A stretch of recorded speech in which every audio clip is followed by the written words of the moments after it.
दोस्तों इस वीडियो में आप जानेंगे कि आईफोन्स महंगे क्यों होते हैं और इनफैक्ट आईफोन ही नहीं एप्पल के ज़्यादातर प्रोडक्ट्स महंगे होते हैं। और ये भी बात करूँगा कि जो मेड इन इंडिया आईफोन्स हैं उनकी प्राइस कम क्यों नहीं हो रही है, और यदि आप किसी और कंट्री से आईफोन परचेज करते हो तो आपको किन बातों का ध्यान रखना चाहिए। तो नमस्कार दोस्तों, मैं हूँ अम्बुज, आप देख रहे हैं गीकी अम्बुज। तो stay tune and let start. तो दोस्तों सबसे पहले बात करना चाहता हूँ कि आईफोन्स महंगे क्यों होते हैं।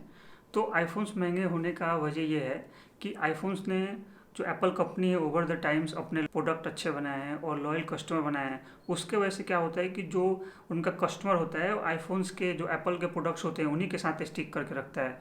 और उन्होंने एक ऐसा इकोसिस्टम बना रखा है कि अगर आप उस इकोसिस्टम में आ जाते हो तो आपको कोई दूसरा प्रोडक्ट अच्छा नहीं लगेगा, आप हमेशा एप्पल का ही प्रोडक्ट परचेज करोगे। और एक और बात है कि एप्पल अदर जो कंपनीज हैं उनसे ज़्यादा अपने प्रोडक्ट्स पे प्रॉफिट मार्जिन काफ़ी ज़्यादा लेता है।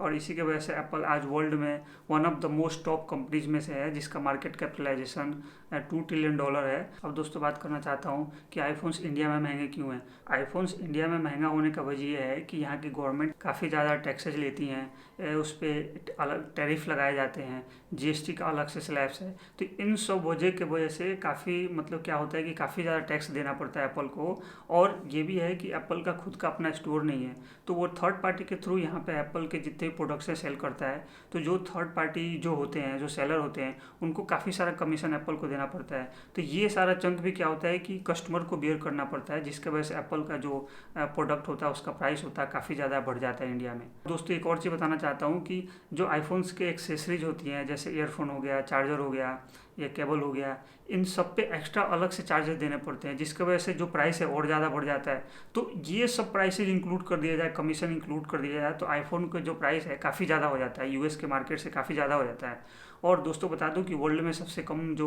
प्राइस है आईफोन्स का तो यूएस में ही है, क्योंकि एक तो एप्पल यूएस की कंपनी है और वहाँ के जो गवर्नमेंट है कम चार्ज लेते हैं। तो इसके वजह से क्या होता है कि यूएस में सस्ता फ़ोन है और दूसरी कंट्री में महंगा है। मतलब ये डिपेंड करता है कि दूसरी कंट्री में जो वहाँ की जो गवर्नमेंट है वो कितने चार्जेस ले रही है, कितना टैरिफ ले रही है, कितना इम्पोर्ट ड्यूटी वगैरह लगा रही है। तो उन ये सारे चीज़ डिपेंड करता है। इंडिया में ये सारे चार्जेस ज़्यादा हैं। एप्पल क्या करता है कि वो सारे जो चार्जेस कस्टमर से वसूलता है, क्योंकि एप्पल अपना जो फिक्स प्रॉफिट लेना चाहता है वो हर जगह से अपना फिक्स प्रॉफिट तो लेगा ही, उसके बाद भी अगर एक्स्ट्रा चार्जेस लगाए जाते हैं तो सारा का सारा वो कस्टमर से ही वसूलता है। अब दोस्तों बात करता हूँ कि मेड इन इंडिया आईफोन्स है उनकी प्राइस कम क्यों नहीं हो रहा है।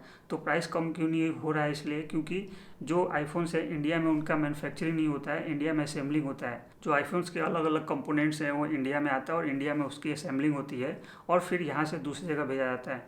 तो अगर इंडिया में वो मैन्युफैक्चरिंग होता है, गवर्नमेंट ने बोल रखा है अगर 30% आप पार्ट्स को इंडियन लोकल मार्केट से परचेज करते हो तो उस पर आपको जो टैक्सेज हैं उस पर आपको रियायत दी जाएगी, लेकिन ऐसा नहीं करता एप्पल। उसके वजह से उसको जो टैक्सेस में छूट देना चाहिए था वो गवर्नमेंट नहीं देती, और इसके वजह से होता क्या है कि एप्पल मेड इन इंडिया होते हुए भी इंडिया में सस्ता नहीं है। अब दोस्तों बात करना चाहता हूँ कि अगर आप दूसरी कंट्री से आप आईफोन परचेज करते हो तो मंगाते हो तो आपको किन बातों का ध्यान रखना चाहिए।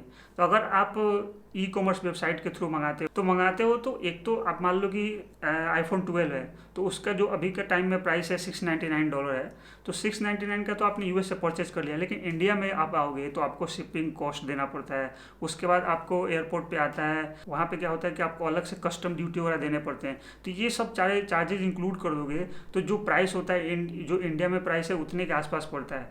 तो मैं तो ये स्मार्ट डील नहीं बताऊंगा कि आप बाहर से परचेज करके इंडिया मंगा रहे हो। आप क्या कर सकते हैं कि अगर आप खुद घूमने जाते हो तो आप वहाँ से ले सकते हैं, या किसी फ्रेंड्स या फैमिली मेम्बर के साथ तो वहाँ से आप परचेज करके मंगा सकते हो। तो वहाँ पे इस चीज़ का ध्यान रखना है कि आप कभी भी ऑथराइज सेलर से परचेज करें। ऑथराइज सेलर से परचेज करने से क्या होगा कि उसकी एप्पल के जो प्रोडक्ट्स होते हैं उनका इंटरनेशनल वारंटी होता है। तो आप जिस भी कंट्री में ले आओगे उस कंट्री में क्या होगा कि आपका वारंटी के अंडर में होगा, तो वो आपको वारंटी के अंदर में उसको आप यूज कर सकते हो। उसके बाद दूसरी बात बताना चाहता हूँ कि आप जब भी परचेज करो तो ये चेक कर ले कि फ़ोन अनलॉक्ड हो।